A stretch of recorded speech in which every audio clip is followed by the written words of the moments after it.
Dragonfly Swarm. Wanderer is finally here after literally 2.5 years of players wanting him, and there is a lot to talk about because Wanderer is one of the more mechanically rich characters in Genshin Impact. By that I mean there's a lot of room for skill expression, and the better you are at using his kit, the stronger he can become as a main DPS, so as they say, knowledge is power. And naturally, in this video, I'm gonna discuss everything you'll need to know in order to build and play this terrifying airplane, from his intricate details to his constellations, his best artifacts, his best weapons, teams, etc. All of it. But before I start, if you haven't already, you should totally consider subscribing, because it very much helps my channel and I would appreciate it a lot. Also, I'm a little bit sick. Don't mind the congestion. Alright, let's begin with Wanderer's kit. So Wanderer is a normal and charge attack based anemo DPS, and he uses his abilities to empower those attacks as well as augment his stats to his advantage, and then his burst is just a giant stomp. Wretched vermin!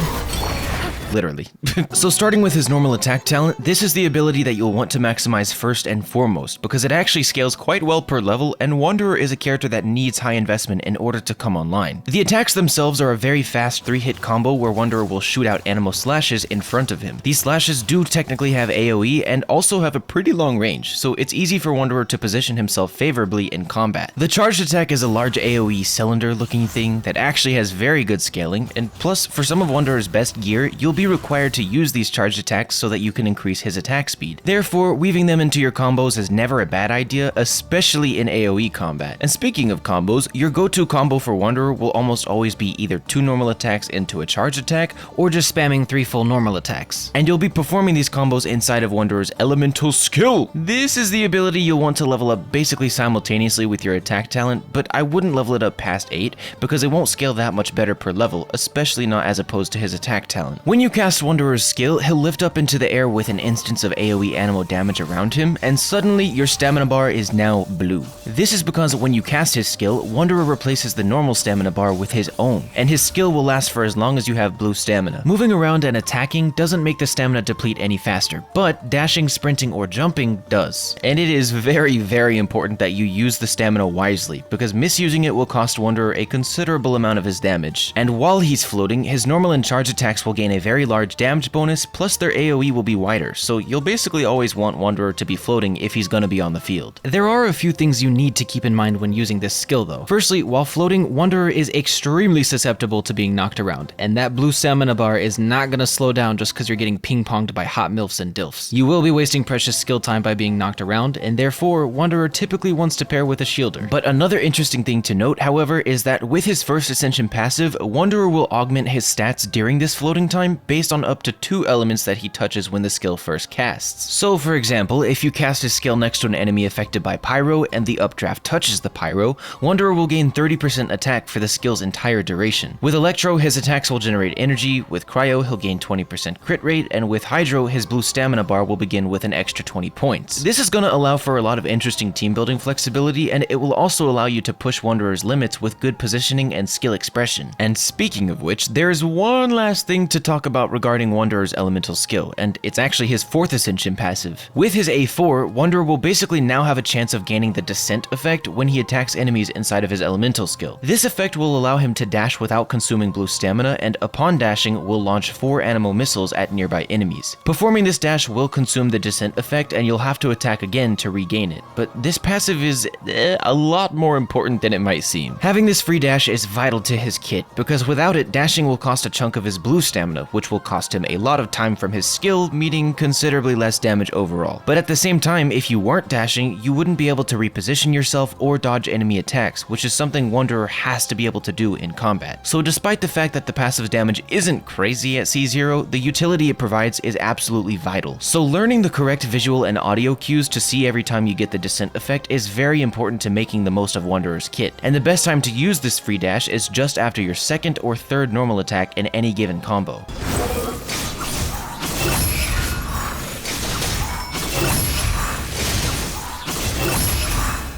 This will do! And after all of that complicated elemental skill stuff, let's top off Wanderer's kit with something simple, his elemental burst. Wanderer's burst is short and sweet, because when you cast it, all he does is stomp the ground in front of him in a large AoE for a lot of anemo damage. Do note that if you cast his burst while he's floating in his elemental skill, it will end his skill early, so it's best to use the burst towards the very end of his blue stamina bar or just before you use the skill. And this ability should be the lowest priority when you're leveling Wanderer's talents, but do not neglect it. It accounts for a notable chunk of his damage, and therefore you will want to level it up, just keep it on a lower priority than his normal attacks and his skill. Overall, Wanderer's kit is rather intricate, and there are a lot of details that you'll have to pay attention to in order to make the most of his damage when he's on the field. And the interesting thing, for better or for worse, is that he can be quite punishing if you don't play him correctly, because you could miss out on a lot of blue stamina and by extension, damage. Alright, it's time to discuss his constellations. I'ma be real with you, I feel like a lot of people will be going for Wanderer constellations, half because his fanbase is feral, and also half because those that want him will likely also be pulling for Faruzan constellations. Not the point though. The point is, these constellations are relatively realistic to look at, but are unfortunately not overwhelmingly powerful. The earlier constellations are decent for noticeably more damage, but after that, there's a lot to be desired until you get to C6. So, at C1, Wanderer's attack speed gains a 10% bonus when he's in his skill, and the anemo missiles from his 4th Ascension passive deal considerably more damage. Without C1, his anemo missiles had a motion value of 140% of his attack,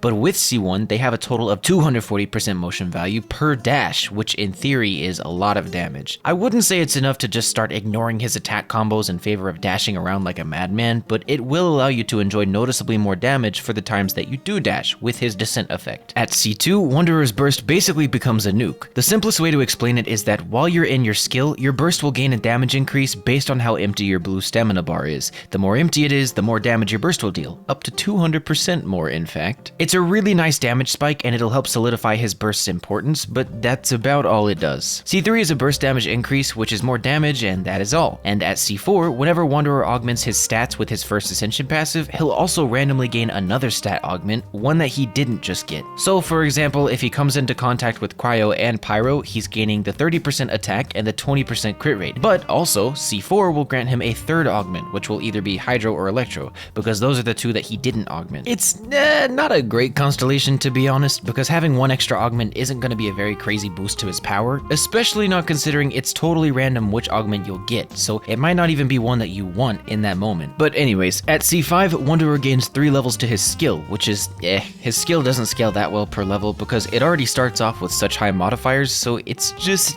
mediocre. I wouldn't use this constellation as a stopping point, because at C6, a lot of things happen. C6 essentially gives Wanderer a lot of extra instances of normal attack damage, and also can extend the duration of his skill by quite a while. Both of which things are very nice for Wanderer, and this will allow him to lean much more dramatically into the hyper carry role if you so choose, and it pairs very well with his most expensive playstyles, those being ones where C6 Faruzan and his signature weapon are being used. It's a very good constellation, but overall, basically none of Wanderer's constellations are that crazy. I'd say C1 can be nice for the extra incentive on his 4th Ascension passive, C2 is a great raw damage spike, and then C6 basically just puts him on steroids. And with all of that said, we're gonna move on to Wanderer's builds, starting with his best artifact sets. In 3.3, we've been introduced to 2 new sets, one of which being his mathematical best in slot, the 4-piece Desert Pavilion Chronicle. This set provides Wanderer basically everything he needs to be at his strongest. The anemo damage bonus, the attack speed bonus, and the large damage bonus on his normal and charged attacks will go a long way towards defining his DPS playstyle. And regarding attack speed bonuses, they are very valuable on Wanderer, not only because he benefits from them more dramatically than a melee user would, but also because it'll allow him to fit more attacks into his elemental skill duration, which can dramatically increase his damage output. With this artifact set, it's important that you always begin your field time by performing a charged attack so that he can enjoy the 4-piece bonus for his entire duration on the field. But there are other options for hypercarry Wanderer as well. 4-piece Shimenawas can be very powerful on him, but the problem is it will cost him a huge headache when trying to manage his burst costs, so overall it'll be a huge hassle and will net lower total damage than 4-piece Chronicle. You could also use 4-piece Echoes, but you unfortunately have to have good ping, otherwise the randomish nature of this set will not work in your favor, and even when it does, 4-piece Chronicle is still generally the superior option. However, as possibly the strongest artifact set in the game, I do have to at least mention 4-piece Viridescent. 4-piece Viridescent Venerer is good on Wanderer and actually becomes his best in slot, but only under very specific conditions. If Wanderer is the only anemo unit on the team, using 4-piece Viridescent will generally provide a higher team DPS than 4-piece Chronicle, especially if Wanderer's teammates have lots of off-field DPS, like Fischl, Xingqiu, Yelan, Xiangling, Beidou, etc. And that is all to say that if you plan on using Wanderer as a driver and you don't have another anemo unit that can use it, you'll basically need him to have 4-piece Viridescent instead of 4-piece Chronicle. The elemental resistance shred is invaluable, and the swirl damage bonus is also nothing to scoff at, especially with someone like Wanderer who outputs a lot of swirls. And outside of all of those 4-piece sets, as usual, you can use any combination of 2-piece Chronicle, 2-piece Viridescent, and 2-piece attack sets in order to balance out your stats easier. Though I would only personally recommend the 2-piece combos as temporary options, considering how much stronger 4-piece Chronicle can be in most scenarios. And moving on to artifacts stats, Wanderers are very simple, and he's taking us back to a time when basically every main DPS had the same 3 main stat requirements. With that said, your Wanderer will find the most value using an attack stance, an anemo damage goblet, and a crit circlet. These stats provide him everything he needs to come online as a main DPS, and there aren't really many other variations of main stats that even compete with this. I will say you could do triple EM main stats and play Wanderer as a driver for reaction teams, kinda like how Sucrose does, but there are 2 main problems with that. Number 1, Wanderer gains far more damage by building in favor of his personal damage, and number 2, he doesn't have crowd control, so on his own, he'd often have a hard time even fulfilling this role properly. So I would almost always recommend just sticking with his traditional attack, anemo, crit build. And with that said, the substats you'll want to focus for Wanderer are as follows. Firstly, you'll want to reach his energy threshold so that he can consistently cast his burst every other rotation. This is because if you try to force his burst every rotation, you'll have to sacrifice lots of offensive stats for energy recharge, which will actually cost him some damage. Therefore, if you're casting his burst every other rotation, you'll want somewhere around 130% energy recharge, and obviously this could end up being lowered depending on your teammates and other factors. But if you have C2 Wanderer, it typically actually becomes worth casting your burst every rotation, in which case you'll need anywhere from 160 to 180% energy recharge if that's what you want to do. After your energy needs are fulfilled though, you'll then want to focus on crit substats in order to even out a stable crit ratio. Then after that, attack percent is a stat you'll want to look for, and then EM isn't too terrible, but it isn't amazing. HP and defense are ugly though, as usual. Alright, it's time to move on to Wanderer's best weapons, and he has a pretty simple list, but a lot of his best weapons will change around in different scenarios. So in this section, I'm gonna go over each of his strongest options and explain where exactly they work best, in relatively soft order. The thing that you've got to keep in mind is that Wanderer most enjoys DPS-based weapons. Anything involving elemental damage bonuses, crit value, etc. will be the best options for Wanderer. And because of this, other weapons will usually fall quite short. With that said, we're starting with, obviously, his signature weapon, Tuletula's Remembrance. This weapon is Wanderer's best in slot and is usually quite a bit stronger than even his second best weapon options for the very high base attack, good crit bonuses, and powerful passive. But I say usually because actually, the passive only benefits his normal attack speed and normal attack damage, not his charged attacks. This is important to note because in AoE combat, weaving charged attacks here and there will increase his total damage output, and thus in these scenarios, other weapon options can become more competitive with Wanderer's signature. But overall, this will be his best weapon. After his signature though, Lost Prayer and the Widzith can both come close behind as Wanderer's next best options.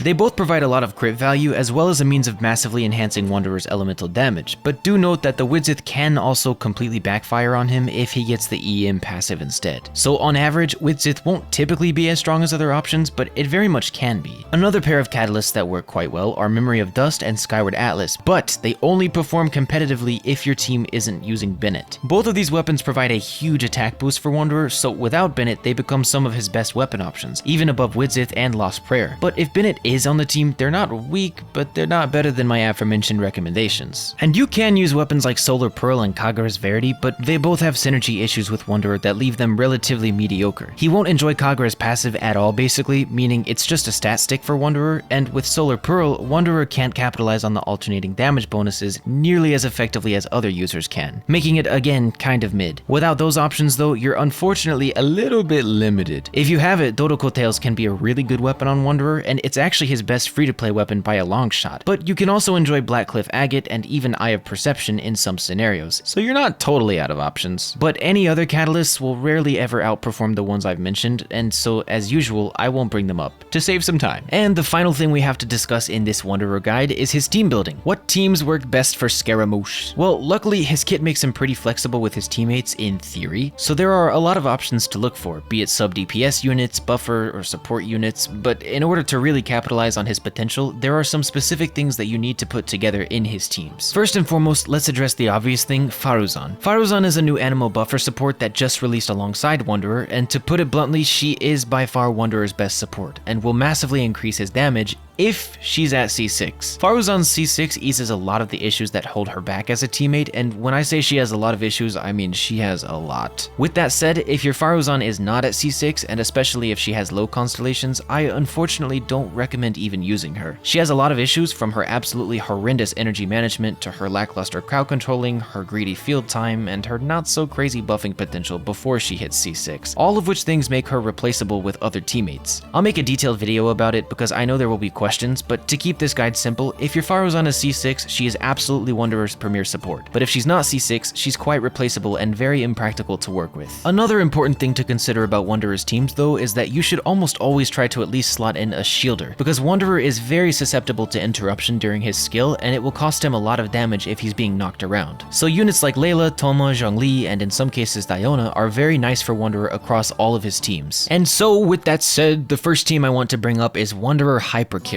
This team is entirely focused around buffing Wanderer's personal damage as much as possible. With high investment, for example Constellations, 5-star weapons, high talent levels, etc., this team can become significantly stronger than his other options, but it will require high investment to come online. You'll usually see Hyper Carry teams with Faruzan as his core buffer, but before she's C6 you could replace her with C4 Jean or another anemo crowd controller in multi-target scenarios. And your last two slots can be any number of characters, but I find for pure Hyper Carry, your best options are Bennett in the 3rd slot and a shielder in the last slot. Wanderer has a long attack range, so he doesn't usually need to leave Bennett's burst to fight enemies, making them a very powerful duo, and Bennett's utility plus a shielder will pretty much guarantee Wanderer stays safe and uninterrupted while dishing out massive anemo damage. But obviously there are a lot of variations of Wanderer's hypercarry teams. If, for example, you could use double Geo with Yunjin, Zhongli, and a flex spot for some sort of buffer or support. But the most practical in terms of survivability, energy management, and damage will usually be the first one I mentioned, with Faruzan, Bennett, and a shielder. And you should keep in mind that basically all of Wanderer's hypercarry teams are strong both in single target and in AoE combat. However, Wanderer is also quite strong in taser teams as well, not as a reaction carry like Sucrose would be, but rather as his own main DPS while driving the off-field abilities of powerful teammates like Beto, Fischl, and Xingqiu. With Wanderer as your driver though, I recommend saving your last slot for an anemo crowd controller so that they can use 4-piece Viridescent and allow Wanderer to double down on his own damage with 4-piece Chronicle. You don't have to, he'll still do good personal damage with 4-piece Viridescent, but it's something to consider. And with Beto and or Xingqiu's utility, Wanderer is benefiting from a good amount of interruption resistance, so having a dedicated shielder won't be as vital in this team, but it wouldn't hurt to have one. These taser teams will shine far more in AoE combat than they will in single target, but they can work in single target. And along similar lines, Wanderer also fits very comfortably into freeze teams. Freeze teams are almost exclusively for multi-target combat, and Wanderer has the luxury of not technically needing a shielder here, because if enemies are frozen, they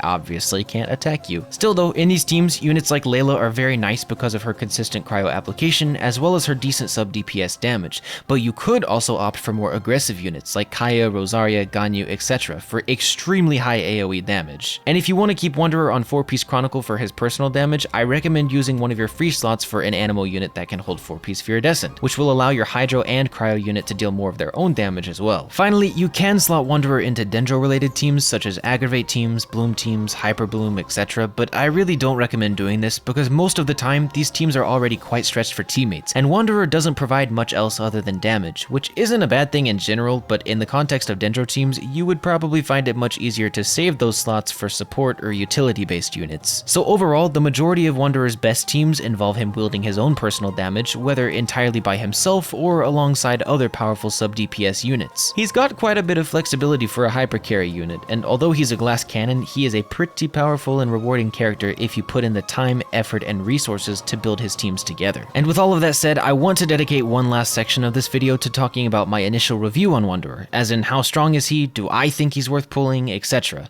The very first thing I want to mention is that the current Spiral Abyss rotation is horrible for Wanderer. It makes it feel kinda difficult to enjoy him, and not even because he's a weak character. It just happens to have a lot of his counters, as well as some of the strongest enemies we've seen in the Abyss, so there's that. But in general, in my time testing him, thanks to Hoyoverse granting me early access, I found that he's not necessarily one of the strongest DPS characters in the game, but I also don't think he's weak either. He feels somewhat like Itto in that with average investment, he's just an average 5-star DPS, akin to the power level of someone like Tignari or Kuching, Yoimiya, etc. But the more you invest in him and his teammates, namely Faruzan, the more dramatically powerful he becomes, just like with Itto. So my personal opinion regarding his worth as of 3.3 is as follows. If you're pulling him because you like Scaramouche, easy, go for it. He's very fun, he feels extremely unique, and he's strong enough to clear basically all of the content that we have access to in 3.3. But if you only wanted to pull for Wanderer because you want exceptionally strong characters, I mayhaps advise to save your Primogems if you're not willing to spend a lot to invest in him. He does have the potential to feel like a top tier character, but that potential is locked behind 5-star weapons, C6 Faruzan, his own constellations, etc, etc.